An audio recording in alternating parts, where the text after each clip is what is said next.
Welcome to This Just In with This Just In, Justin Core.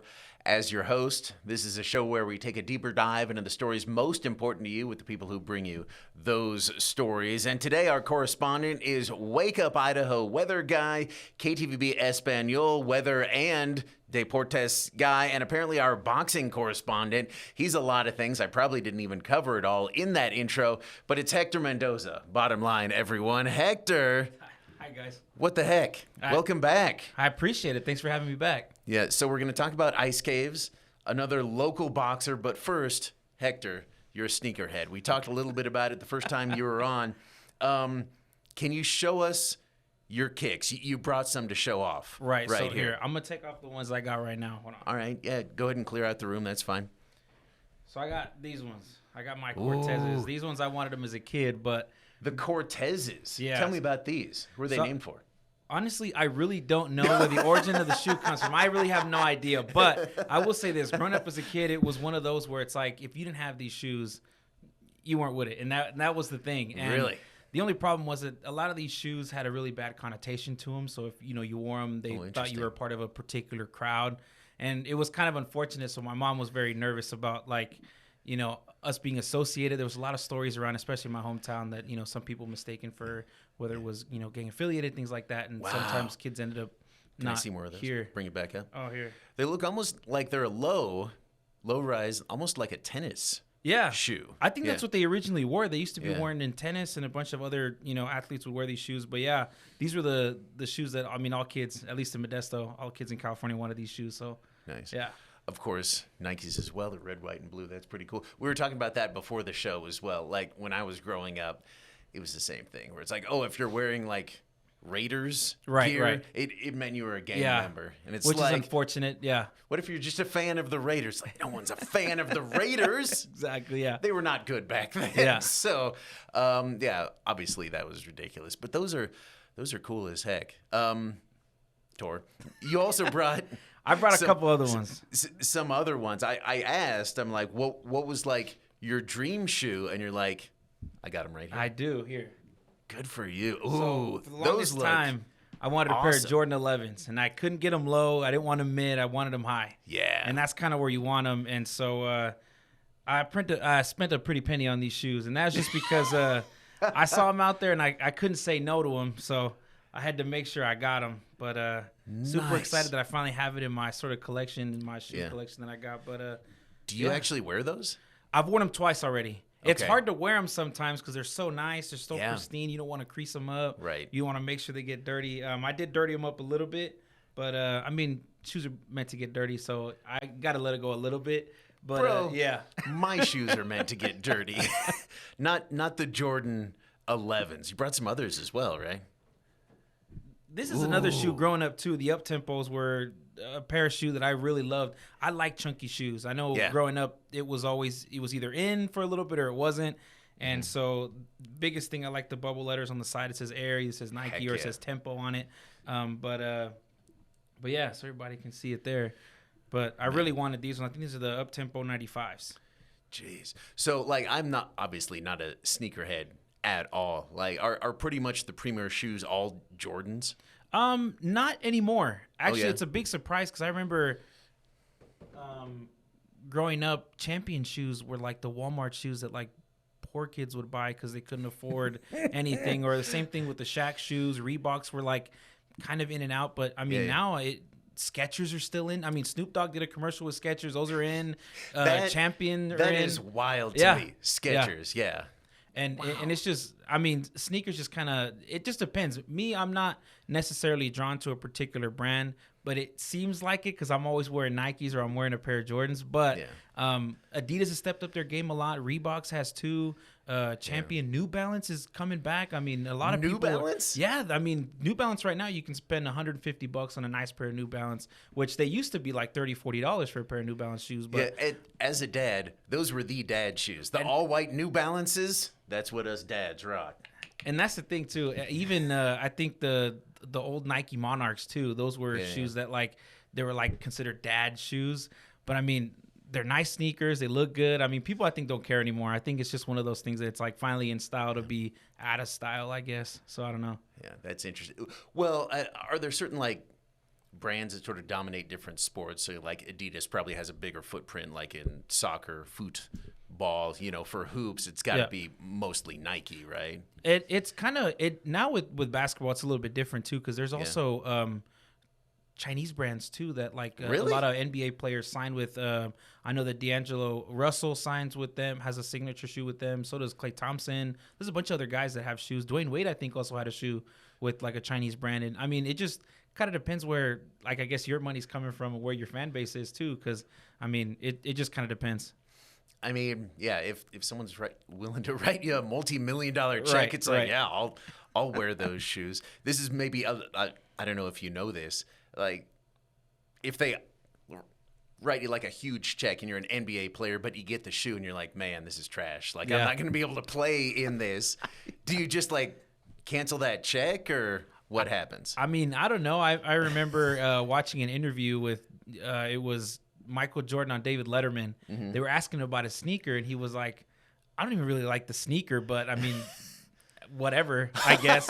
And he said it on TV. So, I mean, I guess it just depends. And now everybody wears those sneakers.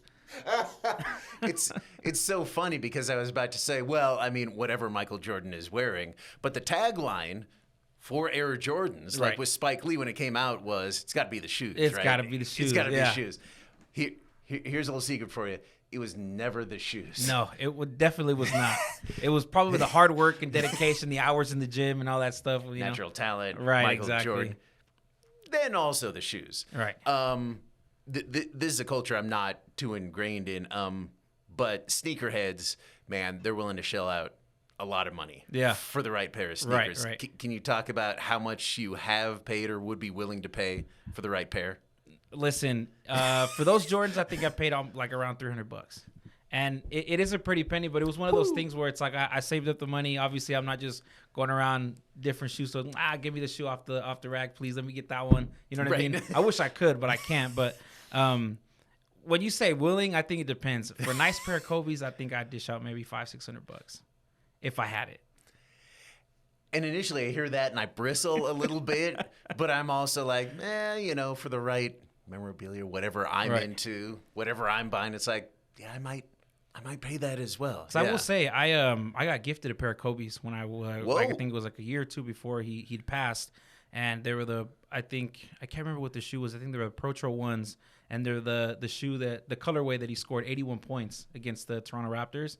Nice. And so I got those 81 gifted. points, 2 assists. Right. So he was sharing the ball exactly. At least a little bit. But I got him gifted, and then obviously during his passing, a lot of his whether it's jerseys or anything like that really spiked up in price. Yeah. I think the shoe that I ended up sticking with, I think they ended up going up about reselling for like $1,600. And everyone kept telling me to sell them, and I just couldn't. So instead of selling them, I bought a glass box for them and something custom made, and I put my shoes in them. But instead of making money off them, you spent more money on them. But I mean, if you're going to be a collector, like if you love them, it's like, yeah, I could sell them and then I get money. But like, money is money, right? Like, because I did wear them once, and I got home and I was distraught. Because I was like, I don't know if I want to crease these shoes up, and I don't want to get dirt on them. I don't want to get them dirty. And those are the only shoes that I think I've only worn once and haven't worn them since. Nice. Okay, well, let me show you mine right here. Whoa. These are not too shabby. Not too shabby. I don't even know what these are. It's the Dr. Scholl's insole right there, baby. These are one of a kind. Nobody else wants to wear them. Listen, sometimes even dress shoes. I think a lot of people like sleep on dress shoes, but there's some nice dress shoes out there. There are way too nice dress shoes out there. These are not those. Those are rarely seen on TV. Well, Hector, thank you for sharing that with us. Yeah. You're also, as we talked about, you being a boxing correspondent. Apparently, yeah. Yeah, did a ton of stories about Alyssa Mendoza, Olympian. You also recently, and it hasn't aired yet, but you got some video, maybe trained a little with another boxer out of Canyon County. Tell me about him. That's right. Robert Jimenez III. So he, talks about how he comes from a boxing family. His dad, his grandpa, and cousins. His uncle's his trainer, and then he's got an uncle that does promotion for him. Nice. And so I think the biggest thing I realized while I was doing this interview, talking to the coach and his dad and Robert himself, Canyon County's produced some amazing boxers. Yeah. I mean, just to name two is this guy here. He, boxed out in Vegas for ESPN for Top Rank. Really? And then obviously Alyssa Mendoza. I mean, Yeah. Alyssa Mendoza's name, anytime you mention, oh yeah, I've talked to, his coach or Alyssa herself, people just rave about this family because they're like, dude, nobody else has put in the work as much as that family has. And then people don't really realize that she has older siblings too that also box. Really? Maybe, her dad always says, she's the one that had it. But I think there's been so many names talking to the coach. He threw out so many different names. I can't even remember how many names he threw out, maybe like 10, 15 families through, decades here in Idaho. And so the boxing history and just the culture here in Idaho, nobody really knows about. And the other thing too is a lot of Latino boxers too, like amazing Latino boxers. So 100%. It's just amazing to listen to some of the stories and inspiration. It's not just in boxing. Like, he's got a family, he's got a job, and still following his dream to be a pro boxer. And, he was able to, come through with it. So it was cool. That's awesome. Yeah. And again, not just the history in Idaho, say Emmett with like Kenny Keene, but like they're specifically in Canyon County as well. And as you said, with Latina boxers, that is fantastic. Just really cool to see out there. When are we going to see that piece? That should air on Friday. It'll be it'll be in Spanish first, and then next week we'll have an English version of the same story. But because I think it's important. It's important to highlight a lot of these amazing Latinos that are here, especially in boxing.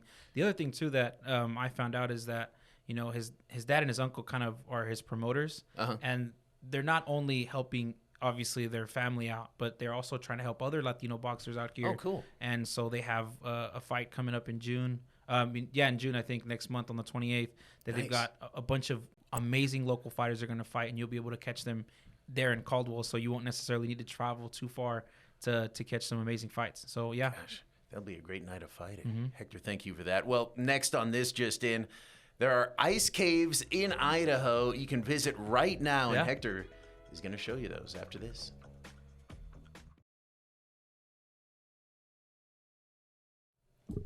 Welcome back to This Just In, and welcome back Exploring Idaho. Exploring Idaho is back. The Longtime series is back here on KTVB. Hector Mendoza going to be doing some of those. Already done one. We'll get to that in a second. But first, Hector, for people who don't know, what is Exploring Idaho? It's just an opportunity for people to get to go to certain places that maybe they didn't know about, rediscover certain places, understand whether it's history or why it's so popular or why people decided they want to go there. So I think the biggest thing that we noticed when we were watching some of these old episodes, maybe 30 years ago, of these Exploring Idahos, it was just a fun opportunity to have some, people that maybe don't get a chance to go out as much, or maybe people that live here and don't know that this stuff is out here, get a chance to see it and, maybe get to enjoy it, whether it's on a weekend or during the week, especially summer coming along. So, yeah. That was the case for me. You discovered the Shoshone Ice Caves, and I have lived here for 3 decades or so. Yeah. It's like, I didn't know those were out there. Yeah. Or didn't look hard enough to know that they're in driving distance. I can go see ice caves. That is awesome. Yeah. You got a tour. Anything you need to say to set this up, or are we just going to roll this? I think we started, the first one was in Shoshone Falls, and then what we did was we stayed in Shoshone a little bit. So Abby did Shoshone Falls, and then we drove about, 40 miles north to the ice caves, and that's where you could find me and our photojournalist Jason Foster there. Fantastic. Let's take a look. You've seen the roaring beauty that is Shoshone Falls, but now it's time to hit the road, where photojournalist Jason Foster and I take you just over 40 miles north of Shoshone Falls to another Idaho marvel, hiding over 20,000 tons of ice just out of plain sight in Idaho's high desert land. And you'll know you're close when you notice that big green creature of prehistoric proportions. Shane? Yeah, that's me. That's where we caught up with Shane Wallace. He runs things around here at the Shoshone Ice Caves with a little help from his friends. What's his name again? Alley-oop and Denny. Alley-oop and Denny, okay. Denny the dinosaur and Alley-oop the caveman. Look up Alley-oop and Denny. Pretty cool comic book series. a comic book from the 1940s which featured adventures of a time-traveling caveman. So normally the caveman has hair? Yep. We are also traveling in time. And so this is the big signal that tells everybody, well, the ice caves are right there. Yep. And our adventure starts here. So entrance to the cave?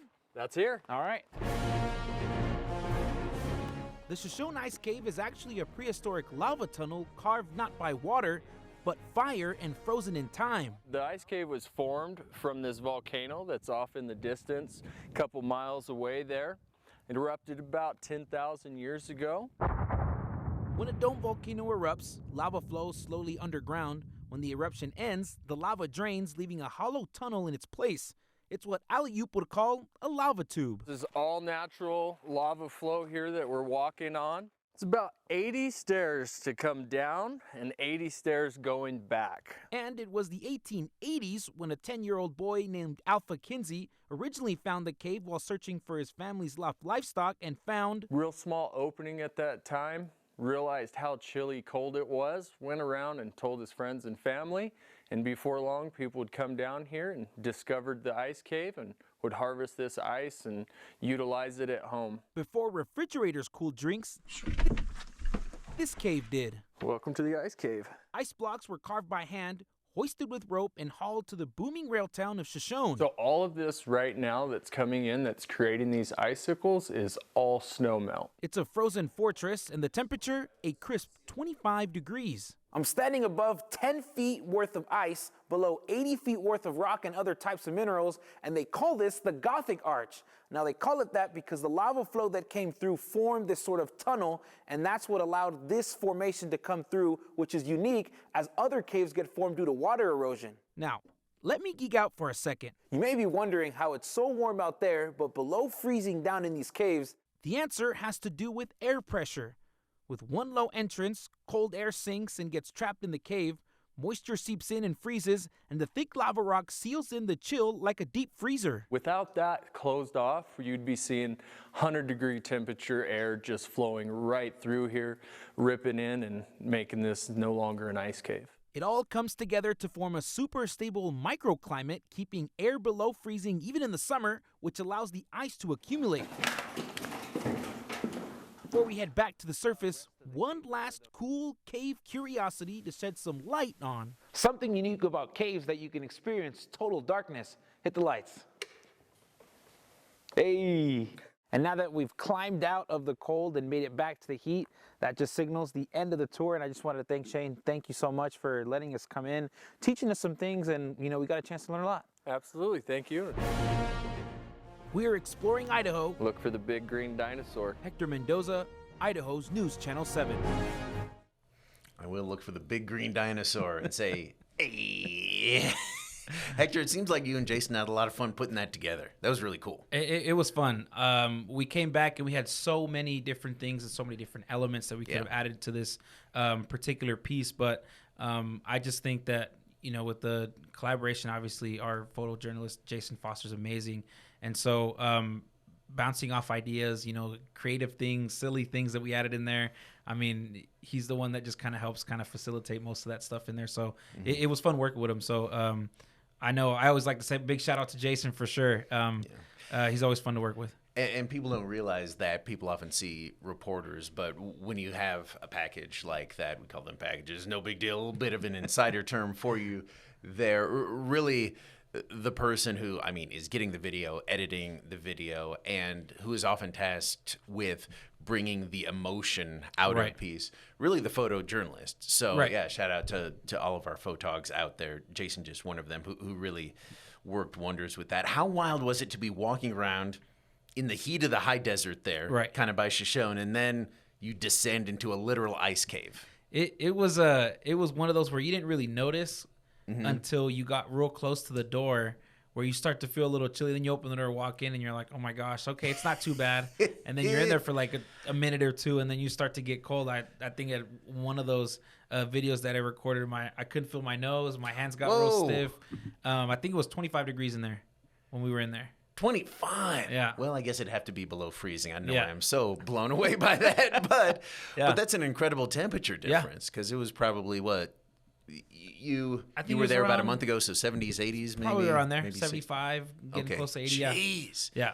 What a huge drop. I mean, can you imagine, like, being that 10-year-old kid? You're wandering around looking for livestock, and you're like, oh, my gosh, I found, like, a whole other world. That had to have been wild. Yeah, because they were the tour guide was the guy that we spoke to. He was like telling us that a lot of the bars there, use the ice coming out of that cave because it would keep beer cold and all that stuff. Wow. And so, back in the day, not currently. Yeah, no. Yeah, I mean, back maybe in the currently, day. I don't know, but So that and the fact that like they transported that to other states as well. Like that got put onto I think it was headed to Oregon and places like that. Whoa. So ice would get broken into blocks like I mentioned in the story, and then not just stay in Shoshone, but it would go out to other places too. So it was a supply. It supplied ice to a lot of different places here in the Pacific Northwest. what a resource. That's really incredible. Anything you learned about or saw that didn't make it into the story? Man, there was a couple of things. There was a story. Apparently, they had once the ice cave had enough kind of space in it. It used to be a lot more ice in there, but due to a bunch of different factors, it melted away back in the 50s. But before that, they actually had an ice skating competition down in there. What? And then so they held something in there. Had a bunch of people in there. I don't know if they were professional ice skaters or anything, but I know for sure that they, there's a picture in one of their the museums when you walk in there, like right on the probably right side when you walk in. And then the other thing too was that dinosaur that you see out there. Yeah. It was stolen once. And it didn't originate there. It wasn't always there, but it How got do you stolen. steal a dinosaur? I don't know. Apparently, I think from what I can remember, it was Twin Falls High School. I think it was back prank. then. It was a senior prank, and they stole it. Wow. From poor Shoshone High School. Yeah. Unbelievable. Come on, Twin Falls. Yeah. Although, great job. A heck of a thing they pulled off there. What's coming up on Exploring Idaho? What's on the horizon for? Well, listen, I've got a couple of things. Nice. There's a chance. I think I'm going to get a chance to go to zip lining through Really? through the snake. So that's one thing. Then I know there's a bank around here, like an old time bank that Butch Cassidy went through and robbed, and so they have like a museum that's there. So hopefully we get a chance to go out there, and there's just a bunch of different things, amazing things. I know there's Sun Valley and the Sawtooths and so many different opportunities, but those are some of the things that I got coming up. That's so cool. Yeah, there's so many great sights to see, so much history around here. I once did a story on buried treasure out in East Idaho. Still hasn't been found yet. That I'll tell anybody.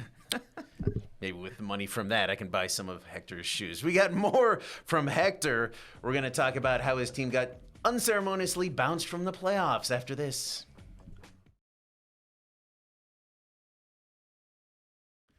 Welcome back to This Just In. We finish with often ribbing people about the teams that they are fans of. Hector, you're a Lakers fan, made a huge move. Yeah. A huge move to pick up Luka this season. Amazing. They had two megastars on the team. Then they get bounced unceremoniously from the NBA playoffs Unfortunately, in 5 games. Yeah. What in the world happened?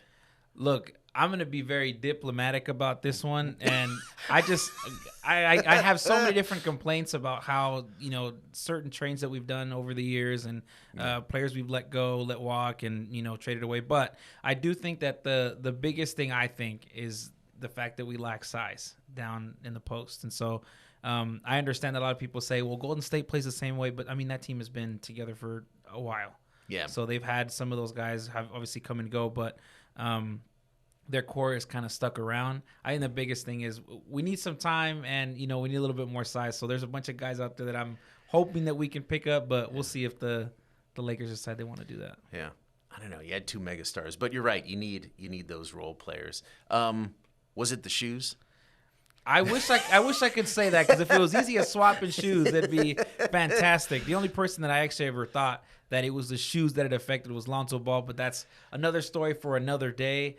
But 100% agree. And 100% agree. Listen, he was on podcasts and he went on interviews saying that he used to blow out his shoes every quarter. And if it wasn't for that, I mean, I think his ankles would have been fine. he probably would have stayed with the Lakers. Wow. I don't know. Who knows? Anyways. I mean, you heard it here, not first, but those shoes are trash already. They were terrible, and he said it himself. So anyways, I do think that the Lakers have a chance to hopefully make up for this past season, but we'll see. All right. Well, if you got something to say about Lonzo Ball's shoes, other than that they're trash, you can text them to 208-321-5614. Use the hashtag JustIN. Hector, thank you. What the heck? It's Hector Mendoza. See you next time on This Just In.